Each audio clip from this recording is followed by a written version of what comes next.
So this is where you get to start. You get to start exactly where you are. And there is absolutely no perfect time. That will never happen. So you cannot wait for a perfect time. You need to start right now, today, right where you're at. And it's kind of like do what you can. And with other things, you can trade. That's just an idea. Do what you can with what you already have. And don't let age or money or fear stop you. These are the things that you can go and do. And this is a saying I always have encouraged people who come into my classes, just do it. Just try it. What can happen? Don't invest in $1 bazillion in something, because that's never good if it doesn't work out.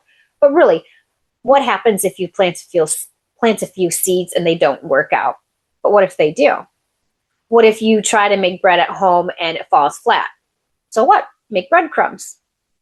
This is your time. This is your permission to go ahead and start doing it today. So what does starting actually look like?